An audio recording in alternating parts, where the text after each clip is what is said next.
नमस्कार, स्वागत है आपका डीडी न्यूज में। आपके साथ मैं हूं गौरव श्रीवास्तव। देश का सबसे भरोसेमंद चैनल डीडी न्यूज पर लेकर हाजिर हूं आपका अपना पसंदीदा शो खबरों का सरपंच न्यूज पंच। इस कार्यक्रम के जरिए हम आप तक पहुंचाते हैं वो खबरें जिन पर रहती है सभी की नजर। लेकिन न्यूज पंच में सिर्फ खबर नहीं, बल्कि होगी खबर की पूरी पड़ताल। तथ्यों और आंकड़ों के जरिए आपको समझाएंगे खबर का हर एक बिंदु। साथ ही ग्राउंड जीरो पर मौजूद अपनी टीम से जानेंगे हर एक अपडेट। होगी हर खबर पर पैनी नजर। और आज न्यूज पंच के जरिए जिन खबरों पर होगी हमारी पैनी नजर, सबसे पहले उनका करते हैं रुख। तो सबसे पहली खबर हमारी होगी, आपको बता दें कि ट्रेड डील दोस्ती, पीएम मोदी का हाईटेक दौरा। किस तरह से प्रधानमंत्री नरेंद्र मोदी का यह दौरा हाईटेक हुआ है और क्या टेक्नोलॉजी के क्षेत्र में क्या कुछ दूरगामी जो परिणाम है वो निकलते हुए नजर आएंगे। कौन कौन से बड़े समझौते हुए हैं और रणनीतिक साझेदारी के तहत आगे आने वाले समय में क्या कुछ देखने को मिल सकता है। बहुत बड़ी डील हुई है, सब कुछ बताएंगे आपको।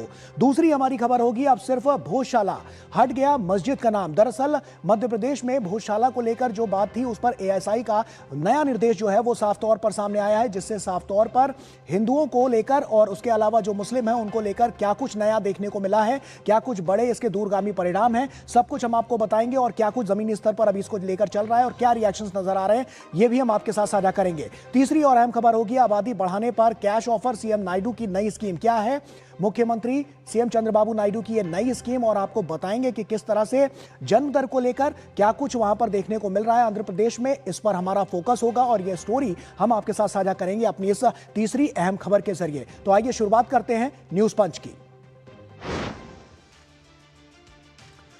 और आइए अब शुरुआत करते हैं। आपको बता दें कि प्रधानमंत्री मोदी 5 देशों की यात्रा के दूसरे चरण में नीदरलैंड में है। प्रधानमंत्री मोदी का नीदरलैंड का ये जो दौरा है वो काफी अहम है और ऐसे में नीदरलैंड प्रवास के दौरान रणनीतिक साझेदारी, तकनीकी सहयोग और सांस्कृतिक जुड़ाव तीनों मायनों में ये बेहद खास रहा है। दुनिया भर में समुद्र से जंग जीतने की मिसाल माने जाने वाले ऐतिहासिक ऑफ स्लाउडेक डैम का प्रधानमंत्री मोदी दौरा करेंगे और इस दौरे से यह संदेश निकलता हुआ नजर आएगा कि भारत अब जल प्रबंधन, क्लाइमेट रेजिलियंस और आधुनिक इंफ्रास्ट्रक्चर जैसे क्षेत्रों में वैश्विक साझेदारियों को नई गति देना चाहता है। इसी दौरान भारत और नीदरलैंड के बीच कृषि, खाद्य प्रसंस्करण, सेमीकंडक्टर, स्वच्छ ऊर्जा, डिजिटल टेक्नोलॉजी, जल संरक्षण और सप्लाई चेन जैसे अहम क्षेत्रों में 17 बड़े समझौतों पर सहमति बनी है, जो आने वाले समय में दोनों देशों के आर्थिक और तकनीकी रिश्तों को और ज्यादा मजबूत करेंगे। और इस दौरे का सबसे भावुक और ऐतिहासिक पल तब सामने आया जब नीदरलैंड ने भारत की सदियों पुरानी सांस्कृतिक धरोहर, चोल काल के दुर्लभ ताम्रपत्र भारत को वापस सौंपे हैं। यह सिर्फ पुरानी धरोहरों की वापसी नहीं है, बल्कि भारत की विरासत के प्रति दुनिया के बढ़ते सम्मान का प्रतीक भी है। अब प्रधानमंत्री मोदी का अगला पड़ाव जो है वो स्वीडन है, जहां गोथेनबर्ग में वो भारत स्वीडन वार्ता में इस दौरान रक्षा सहयोग, green technology, innovation, artificial intelligence और टिकाऊ विकास जैसे बड़े और अहम मुद्दों पर बड़े फैसले यहां पर हो सकते हैं। यानी नीदरलैंड से लेकर स्वीडन तक यह दौरा सिर्फ कूटनीतिक नहीं, बल्कि भारत की बढ़ती वैश्विक भूमिका और मजबूत होती रणनीतिक पहचान की तस्वीर जो है वो पेश कर रहा है। तो क्या कुछ इसमें बहुत खास होने वाला है, आइए आपको ये बताते हैं, क्योंकि ये दूसरा दिन है नीदरलैंड का प्रधानमंत्री नरेंद्र मोदी का और इसमें क्या कुछ खास होता हुआ नजर आ रहा है ये हम आपको बता रहे हैं। दरअसल आपको बता दें कि नीदरलैंड का ये जो दूसरा दिन है प्रधानमंत्री मोदी का, प्रधानमंत्री मोदी आज ऑफ स्लाउडेक डैम का दौरा करेंगे, जो काफी महत्वपूर्ण है। डच समकक्ष से भी जो है वो यहां पर मौजूद रहेंगे और इसके अलावा 32 किलोमीटर लंबा समुद्री सुरक्षा बांध है। उत्तरी सागर से नीदरलैंड की सुरक्षा जो है वो साफ तौर पर देखी जा रही है। डैम से यहां पर मीठा पानी जो है वो तैयार किया जाता है, किस तरह से तकनीक का इस्तेमाल किया जाता है ये भी हम आपको बताएंगे। नवीकरणीय ऊर्जा का ये जो है वो हब बना है और इसके अलावा जल प्रबंधन, स्वच्छ ऊर्जा पर साफ तौर पर फोकस किया जा रहा है। तो कितना महत्वपूर्ण है आप इसको समझिए। वाटर मैनेजमेंट को लेकर जो लगातार जो कवायदे हैं वो तेज होती हुई नजर आई हैं, उसमें ये डैम जो है जब प्रधानमंत्री यहां पर पहुंचकर यहां पर दौरा करते हुए नजर आएंगे तो बहुत सारी चीजें साफ होती हुई नजर आएगी और उससे भारत और जो नीदरलैंड है उसके बीच भी एक आपसी तालमेल बैठाया जाएगा और साफ तौर पर किस तरह से वाटर को मैनेज करना है, वाटर मैनेजमेंट को लेकर जो नई बारीकियां हैं वो यहां पर नजर आएंगी। तकनीकी क्षेत्र में क्या कुछ और अहम होने वाला है वो भी हम आपको बताते हैं। भारत नीदरलैंड जो है उसमें सामरिक साझेदारी का जो रोड मैप है वो साफ तौर पर तैयार हो चुका है। 17 समझौतों से मजबूत होती साझेदारी अब नजर आएगी और ऐसे में सेमीकंडक्टर पर जो समझौता हुआ है वो टाटा ASML डील अब डन होती हुई नजर आ रही है और ये अपने आप में बहुत बड़ी पहल के रूप में देखा जा रहा है। आपको बता दें ASML जो है, ये जो डील है वो, इसमें जो ASML कंपनी है वो सेमीकंडक्टर को जो मशीन बनाती है उसे बनाती है और आप समझिए कि अपने आप में ग्लोबल लीडर है और इसीलिए कहा जाता है कि सेमीकंडक्टर के क्षेत्र में बहुत बड़ा दूरगामी कदम होगा जब भारत मेक इन इंडिया के तहत जो सेमीकंडक्टर का निर्माण करता हुआ नजर आ रहा है तो टाटा ASML जैसी कंपनियां साफ तौर पर आगे बढ़ती हुई नजर आएंगी और एक साथ सेमीकंडक्टर को एक नई ऊंचाइयों पर भारत और नीदरलैंड जो है वो लेते हुए नजर आएंगे। इसके अलावा जो महत्वपूर्ण सांस्कृतिक पहल हुई है, चोल तामपत्रों की वापसी, मोबिलिटी और माइग्रेशन सहयोग, ये बहुत अहम रहा है और उच्च शिक्षा में सहयोग, नालंदा यूनिवर्सिटी और यूनिवर्सिटी ऑफ ग्रोनिंगेन साझेदारी भी काफी महत्वपूर्ण है। तो ये सब कुछ हुआ है और इसके अलावा जिस तरह से जो घर लौटी है धरोहर, उसके बारे में आपको बता दें सांस्कृतिक पहल के हिसाब से ये बहुत अहम है। इसलिए भी अहम है क्योंकि चोल ताम्रपत्रों की जो वापसी हुई, आप समझिए कि कितना महत्वपूर्ण था और इसी के लिए लगातार जो कवायदें थी वो तेज होती हुई नजर आई थी। भारत सरकार के प्रयासों का जो परिणाम है वो अब साफ तौर पर नजर आ रहा है। चोल राजवंश की ऐतिहासिक ये धरोहर रही है और इसीलिए इस पर खास तौर पर फोकस किया गया था। आप समझिए कि चोल राजाओं की जो वंशावली का जिक्र किया गया, उसके बाद से यही जो स्थितियां रही हैं उस पर ये गौरवशाली इतिहास को एक बार फिर से जो इतिहास के पन्ने उनको पलटने का काम किया गया है। चोल राजाओं की ये जो सांस्कृतिक विरासत थी उसको किस तरह से अब भारत में उसकी वापसी होती हुई नजर आएगी। संगम काल के राजा कार्यकाल का भी इसमें उल्लेख है और यह साफ तौर पर जताया गया क्योंकि प्रधानमंत्री मोदी ने इस पर आभार जताया है और चोलों की जो महानता है उसको दर्शाते हुए यह ताम्रपत्र जो है वो बहुत अहम हो जाता है, जिसको आप समझ सकते हैं कि कितना बड़ा जुड़ाव और इतिहास से इसका जो जुड़ाव रहा है वो साफ तौर पर नजर आता है। इसके अलावा अगर हम बात करें तो प्रधानमंत्री मोदी का जो नीदरलैंड का ये जो दौरा है काफी महत्वपूर्ण है। क्या बड़ा ग्लोबल संदेश यहां से निकलता हुआ नजर आया है, आइए आपको सुनवाते हैं। ये दशक दुनिया के लिए आपदाओं का दशक बन रहा है। हम सभी देख रहे हैं, अगर ये स्थितियां तेजी से नहीं बदली गई तो बीते अनेक दशकों की उपलब्धियों पर पानी फिर जाएगा। भारतीय बिजनेस के लिए यूरोप में प्रवेश का नेचुरल गेटवे नीदरलैंड बनेगा। भारत चिप मेकिंग में, सेमी कंडक्टर सेक्टर में भी बड़े कदम उठा रहा है। अभी भारत में 12 सेमीकंडक्टर प्लांट्स पर काम चल रहा है। तो नीदरलैंड के बाद प्रधानमंत्री का जो अगला पड़ाव है वो स्वीडन में है। ऐसे में गोथेनबर्ग में ग्लोबल डिप्लोमेसी किस तरह से नजर आएगी, इस पर साफ तौर पर फोकस होने वाला है और प्रधानमंत्री आज क्योंकि स्वीडन पहुंचेंगे और ये यात्रा भी काफी महत्वपूर्ण मानी जा रही है। भारत स्वीडन रिश्तों पर साफ तौर पर फोकस किया गया है और स्वीडन के प्रधानमंत्री से PM मोदी की जो मुलाकात है वो काफी महत्वपूर्ण है। उल्फ क्रिस्टरसन के साथ ये द्विपक्षीय वार्ता होगी जो अपने आप में कई अलग अलग क्षेत्रों पर होती हुई नजर आएगी, जिसमें अगर हम बात करें तो AI और इनोवेशन पर अहम चर्चा हो सकती है, खास फोकस रहने वाला है। रक्षा और अंतरिक्ष सहयोग पर भी नजर रहेगी। जलवायु और ग्रीन टेक्नोलॉजी पर मंथन भी हो सकता है। वहीं यूरोपियन इंडस्ट्री से संवाद भी किया जाएगा। यूरोपियन राउंड टेबल में प्रधानमंत्री का संबोधन होता हुआ नजर आएगा और आर्थिक साझेदारी को नई रफ्तार मिलेगी। तो तमाम जो नीतियां हैं वो बनती हुई नजर आएंगी और इसके अलावा जो रणनीतिक पहल है और किस तरह से दोनों देशों का जो आपसी हित है उसको किस तरह से आगे बढ़ाना है, ये अगले पड़ाव में साफ होता हुआ नजर आएगा। और साफ तौर पर कहें तो प्रधानमंत्री नरेंद्र मोदी का ये दौरा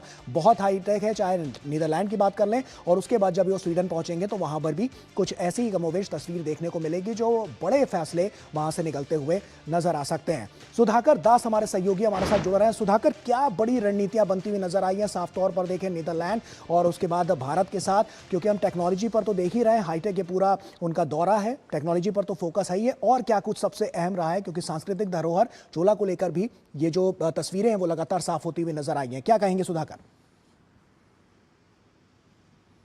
बिल्कुल, देखिए एक तरह से कह सकते हैं ऐतिहासिक दौरा नीदरलैंड दौरे का अभी कुछ घंटों में समापन हो जाएगा। प्रधानमंत्री मोदी आज एक डैम विजिट कर रहे हैं। हम जानते हैं कि जो जल प्रबंधन है उस क्षेत्र में नीदरलैंड के साथ हमारा स्ट्रैटेजिक पार्टनरशिप है, रणनीतिक सहयोग है। तो उस लिहाज से ये एक जो डैम है, हम जानते हैं नीदरलैंड लो लाइंग एरिया है, समुद्र तल से औसतन नीचे है ज़्यादातर हिस्सा।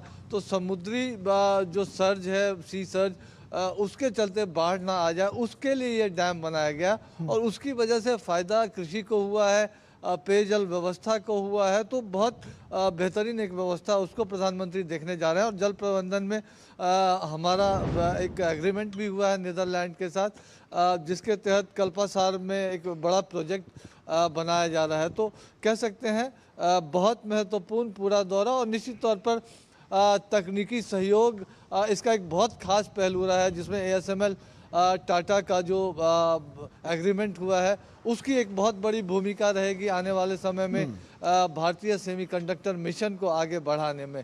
लेकिन इसके बाद प्रधानमंत्री स्वीडन पहुंच रहे हैं, और जैसा आपने कहा कि स्वीडन का दौरा भी साल 2018 में प्रधानमंत्री मोदी स्वीडन पहुंचे थे, उसके बाद इस बार उनकी यात्रा हो रही है। तो जिस तरह का सहयोग स्वीडन के साथ है, ख़ासतौर से चाहे तकनीक की बात हो, AI की बात हो, इनोवेशन की बात हो, इसमें स्वीडन एक टॉप मोस्ट कंट्रीज जो दुनिया में हैं उनमें आता है।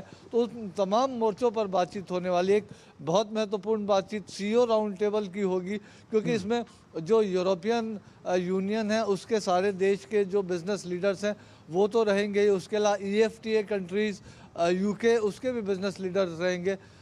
यूरोपियन कमीशन की प्रेसिडेंट उर्सुला वन डेर भी उसमें मौजूद रहेंगी। तो एक भारत में जो व्यापार के जो नए अवसर बन रहे हैं, इन्वेस्टमेंट के जो नए अवसर बन रहे हैं, उसको लेकर बातचीत होगी। तो उस लिहाज से कह सकते हैं कि ये दौरा संबंधों को तो मजबूत कर ही रहा है, लेकिन भारत में अवसरों की एक नई दुनिया लेकर आएगा। जिस तरह से बातचीत लगातार आगे बढ़ रही है, पहले UAE की तरफ से $5 बिलियन का कमिटमेंट आया, उसके बाद हमने देखा कि किस तरह से कल डच CEOs ने हर फील्ड में एक तरह से भारत में निवेश की बड़े ऐलानों का जिक्र किया, उसके बारे में घोषणाएं की।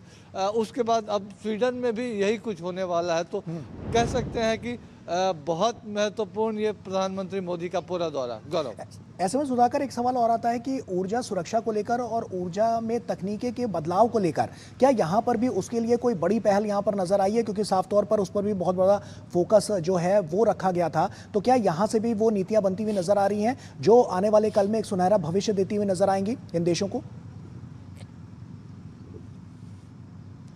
अब बिल्कुल, देखिए हमने UAE में देखा जो स्ट्रैटेजिक ऑयल रिजर्व हो या LPG और LNG के रिजर्व बनाने की बात हो, उसको लेकर जो बड़े समझौते हुए, जिसको एक माइलस्टोन समझौता कहा जा रहा है, या फिर यहाँ जो ग्रीन हाइड्रोजन को लेकर नीदरलैंड में जो समझौता हुआ है, ग्रीन हाइड्रोजन सबसे सस्ता भारत बनाता है, लेकिन दुनिया में एक्सपोर्ट का एक हब बन सके उसकी बातचीत हो। तो एक क्लीन एनर्जी को लेकर भारत जो लगातार कोशिश कर रहा है, उसको लेकर स्वीडन के साथ भारत का एक बहुत व्यापक संपर्क है। तो निश्चित तौर पर एक बहुत ही अहम मुद्दा रहने वाला है। इसको लेकर भी व्यापक तौर पर चर्चा की जाने वाली है कि किस तरह से इस दिशा में आगे बढ़ा जा सकता है। बिल्कुल सुधाकर, ये तमाम ऐसी पहलें हैं जो लगातार देखने को मिल रही हैं और यही वो ठोस स्तंभ है जो कहीं ना कहीं इन दोनों देशों को और आने वाले समय में भारत जिस तरह से वैश्विक स्थिति को और ज़्यादा कंट्रोल करने की जो कोशिश है उस पर बहुत ज़्यादा कारगर साबित हो सकता है। तो ये सब कुछ बहुत निर्णायक मोड़ लेता हुआ नजर आ रहा है और आने वाले समय में जो तस्वीर है वो और ज़्यादा साफ होती हुई नजर आएगी। बहुत बहुत शुक्रिया आपका सुधाकर, हमसे जुड़ने के लिए, तमाम बातचीत हमसे यहाँ पर करने के लिए। और वक्त यहां पर एक छोटे से ब्रेक का हो गया। ब्रेक के उस पार जब लौटेंगे तो मध्य प्रदेश के धार में स्थित ऐतिहासिक भोजशाला की जो खबर है उससे रूबरू कराएंगे और क्या कुछ वहां पर चल रहा है, क्या बड़ी अपडेट निकलकर सामने आई है, वो हम आपके साथ साझा करेंगे। छोटा सा ब्रेक ले रहा है। मास्टर जी नमस्ते, 2 ड्रेसेस बनानी है, ठीक है? ऐसा कुछ। एक में पॉप स्लीव्स रखना डोरी के साथ और दूसरी में ना सलवार पे मस्त साइड प्लीट्स कर देना। शर्ट को एकदम शॉर्ट लेंथ रखना क्रॉस प्रिंटेक्स के साथ और दुपट्टे पे ना स्कैलप्स से मस्त सी फैंसी लेस कर देना। लेकिन मास्टर जी 4 दिन में पार्टी है, बन जाएगी ना पक्का? हो जाएगा। कैसे? Just looking like a wow. Fashion changes हमेशा, उषा हमेशा। जब धरती चीर कर निकलता है लोहे का पत्थर और मिलता है मोंगिया के जोश से, फिर तपता है, पिघलता है और बनता है फौलाद। अब होता है सरिया सारी खूबियों के साथ। मोंगिया स्टील, मजबूत देश का मजबूत सरिया। अगर आप नहीं रहे तो ना ये सैलरी रहेगी और ना ही आपके फैमिली का भविष्य। इसलिए आज ही पॉलिसी बाजार ऐप से लीजिए 1 करोड़ का टर्म इंश्योरेंस, सिर्फ 410 रुपए महीने से शुरू।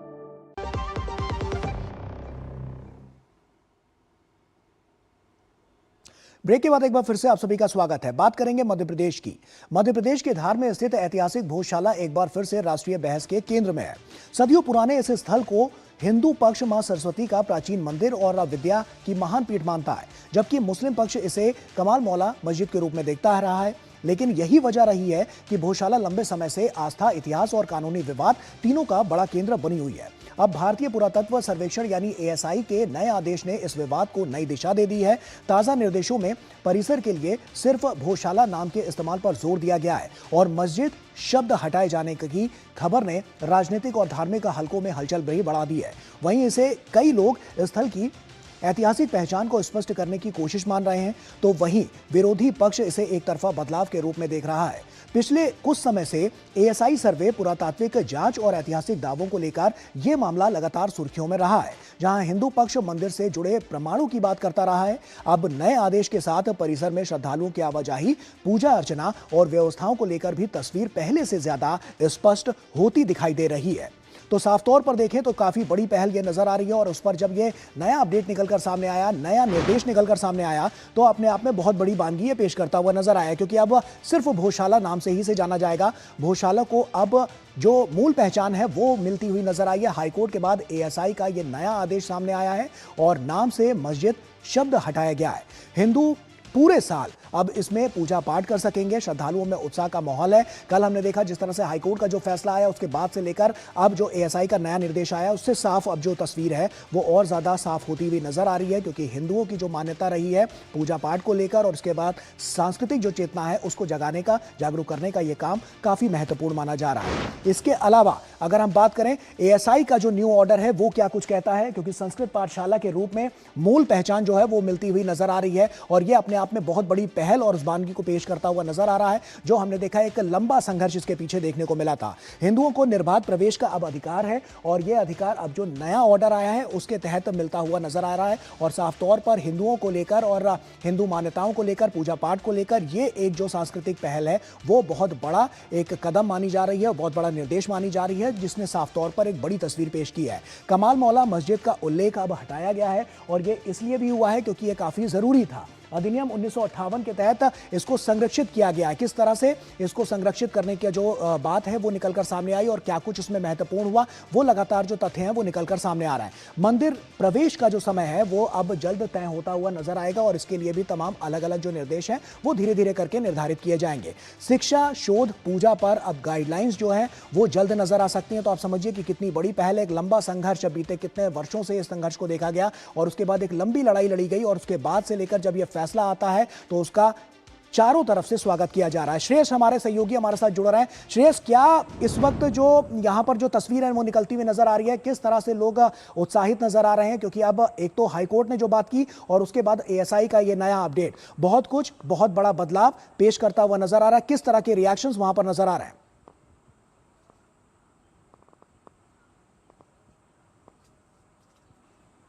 जी बिल्कुल, देखिए मैं शुक्रवार से ही कह रहा था कि ये जो फैसला है ये ऐतिहासिक फैसला है और उस फैसले का असर अब सिर्फ ना पूरे मध्य प्रदेश में बल्कि पूरे भारत में दिखता हुआ नजर आ रहा है। शुक्रवार को ये फैसला आया और उसके बाद कल से ही जो है भोजशाला में पूजा अर्चना शुरू कर दी गई थी। बात करें मध्य प्रदेश की तो न सिर्फ मध्य प्रदेश बल्कि मध्य प्रदेश से सटा हुआ राज्य है गुजरात, राजस्थान, महाराष्ट्र, यहाँ से भी जो लोग हैं वो श्रद्धालु हैं, वो पूजा अर्चना के लिए कल से लगातार सुबह से जो है भोजशाला में आ रहे हैं। उसके बाद अगर हम कोर्ट के आदेश की बात करें तो कोर्ट के आदेश के बाद एएसआई ने एक अपना आदेश जारी किया है, जिसमें एएसआई ने साफ तौर पर कहा है कि अब जो भोजशाला है वो प्रतिदिन यानी अब साल के 365 दिन हिंदुओं के लिए खुले रहेंगे। पहले जो नियम था उस नियम के अनुरूप जो है सिर्फ हफ्ते में यानी प्रति हफ्ते मंगलवार के दिन जो है हिंदुओं के लिए भोजशाला खुला रहता था वहाँ पर पूजा पाठ के लिए, और मुस्लिमों के लिए यानी जो मुस्लिम समुदाय के लोग हैं उनके लिए जो है शुक्रवार को भोजशाला खुली रहती थी। लेकिन अब जो एएसआई है उसने ये साफ आदेश किया है कि पूरे साल यानी 365 दिन जो है अब भोजशाला जो है वो हिंदुओं के लिए खुला रहेगा। हिंदू वहाँ पर पूजा अर्चना कर सकेंगे बिना किसी रोक टोक के साथ। इसके साथ ही साथ कोर्ट के आदेश के बाद जो मुस्लिम वर्ड का जो प्रयोग था और जिसके माध्यम से वो लोग शुक्रवार को 1 बजे से लेकर 3 बजे तक वहाँ पर नमाज अदा करते थे, अब उस पर भी जो है रोक लगा दी गई है और जो मुस्लिम शब्द था वो भी हटा दिया गया। यानी बात करें भोजशाला की तो अब सिर्फ भोजशाला जो है भोजशाला के नाम से ही जाना जाएगा। सबसे बड़ी बात उसके बाद अगर हम बात करें तो मुझे लगता है कि एक लंबा संघर्ष देखने को मिला है और वो इंतजार बहुत लंबा था, चाहे जिसने याचिका डाली उसके लिए भी और तमाम हिंदू मान्यताओं को लेकर जो हिंदू हैं उनकी भी। तो श्रेयस से तमाम साफ तौर पर देखें तो बहुत बड़ी ऐतिहासिक जीत तो इसमें देखा ही जा रहा है। इसके अलावा आस्था का केंद्र भी रहा है, तो ऐसे में अब आने वाले समय में देखना होगा कि किस तरह से जो आस्था का केंद्र है वो लोग पूजा पाठ यहाँ पर करते हुए नजर आ सकते हैं। बहुत बहुत शुक्रिया आपका श्रेयस, तमाम जानकारियां हमसे साझा करने के लिए। अगली खबर का रुख करते हैं और आपको बता दें कि आंध्र प्रदेश का रुख करते हैं। आंध्र प्रदेश इन दिनों अपनी दूरदर्शी जनसंख्या नीति को लेकर सुर्खियों में है। बदलते समय और भविष्य की जरूरतों को देखते हुए मुख्यमंत्री चंद्रबाबू नायडू ने ऐसी सोच सामने रखी है जिसे आने वाले वर्षों की बड़ी तैयारी माना जा रहा है। घटती जन्म दर जैसे गंभीर विषय के बीच राज्य सरकार अब परिवारों को प्रोत्साहित करने की दिशा में नई स्कीम पर काम कर रही है, जिसमें ज्यादा बच्चों वाले परिवारों को आर्थिक सहायता और कैश इंसेंटिव देने जैसे प्रस्ताव चर्चा में है। तो आइए अब कुछ अहम तथ्यों और आंकड़ों के जरिए आपको बताते हैं कि मुख्यमंत्री चंद्रबाबू नायडू की यह नई स्कीम क्या है। तो आइए आपको बताते हैं कि ये नई स्कीम क्या है। दरअसल ये जो नई स्कीम है इसको लेकर जो सरकार है वो उसने तैयारियां कर रखी है और ये जो नई स्कीम है इसको लेकर आंध्र प्रदेश सरकार का बड़ा फैसला सामने आया है। आबादी बढ़ाने पर अब कैश मिलेगा और इसके लिए जो पहल है वो सरकार की तरफ से की गई है, यानी कि राज्य सरकार की तरफ से की गई है। स्वर्ण आंध्र स्वच्छ आंध्र कार्यक्रम में ये ऐलान किया गया और कहा गया है कि तीसरे बच्चे के जन्म पर 30,000 रुपए और वहीं चौथे बच्चे के जन्म पर 40,000 रुपए दिए जाएंगे, जो कैश के तौर पर दिए जा सकते हैं। तो ये क्या इसमें अलग तरह की ये जो पहल है वो नजर आई है। और आइए अब आपको, क्योंकि अब सुनवाते हैं कि आंध्र प्रदेश के सीएम जो हैं चंद्रबाबू नायडू, उन्होंने इस बार क्या कुछ कहा है। सबसे पहले ये सुनिए। నేను చాలా సార్లు ఆలోచించాను, ఒకప్పుడు కుటుంబ నియంత్రణ కోసం నేను పనిచేశాను, ఈ రోజు మళ్ళీ పిల్లలి సంపద పిల్లల కోసం మనం అందరం కూడా కృషి చేయాల్సిన అవసరం వచ్చిందని మీ అందరికీ తెలియజేస్తున్నా। అందుకని నేను ఇంకొక నిర్ణయం కూడా చేసుకొని నెలలో వస్తున్నా మీ దగ్గరికి। మూడో చైల్డ్ కి 30,000 రూపాయలు పుట్టిన వెంటనే ఇస్తాం, 4వ చైల్డ్ కి 40,000 రూపాయలు ఇస్తాం।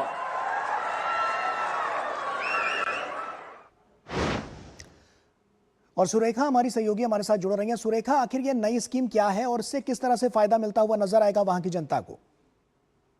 जी देखिए, चंद्रबाबू नायडू एक वक्त में ये कहते थे कि 2 बच्चे ही काफी हैं और हो सके तो एक ही बच्चा काफी है, लेकिन अब ये जो है ये स्कीम के जरिए वो बताने की कोशिश कर रहे हैं कि ह्यूमन रिसोर्स की कितनी ज्यादा आवश्यकता है, सिर्फ देश में नहीं बल्कि पूरे विश्व में भी। उन्होंने उदाहरण के तौर पर दक्षिण कोरिया और जापान के जो हालात है उस पर भी उन्होंने चिंता जताते हुए ये कहा कि बच्चे जो है वो हमारी संपत्ति होनी चाहिए, जो आगे बढ़कर जो है देश का नाम रोशन करें। और ह्यूमन रिसोर्स की तरफ उन्होंने बात की और उसी को लेकर उन्होंने कहा कि जल्द ही जो तीसरा बच्चा होगा, उनको जैसे ही बच्चे का जन्म होगा उसको 30,000 रुपए उनके परिवार को मिलेगा, माता पिता को, और 40,000 रुपए अगर चौथा बच्चा जो है वो होता है। लेकिन जाहिर तौर पर विपक्ष की तरफ से भी जो है टिप्पणियां आने लगी है, जहां पर कांग्रेस की तरफ से पलटवार किया गया कि दक्षिण भारत में क्योंकि सेंसस को लेकर खास डिलिमिटेशन की जब बात हो रही है, तो फिर क्योंकि यहाँ पर आबादी कम है तो इसीलिए इसके मद्देनजर चंद्रबाबू नायडू जो है ये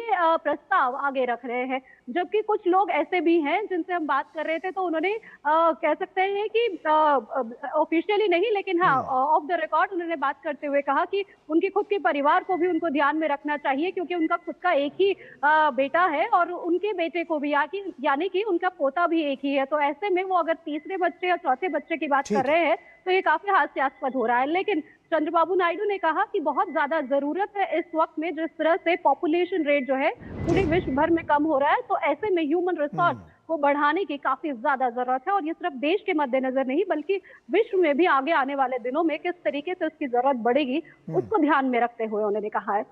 चलिए आगे देखना होगा सुरेखा इसमें और कुछ क्या निकलकर सामने आता है और ये जो नई स्कीम है वो लोगों को कैसे फायदा पहुंचाती हुई नजर आती है। बहुत बहुत शुक्रिया आपका सुरेखा, तमाम जानकारियां हमसे साझा करने के लिए बहुत बहुत शुक्रिया। और इसी के साथ फिलहाल न्यूज पंच में इतना ही। पूरी टीम को दीजिए इजाजत, आप बने रहिए डीडी न्यूज के साथ। नमस्कार।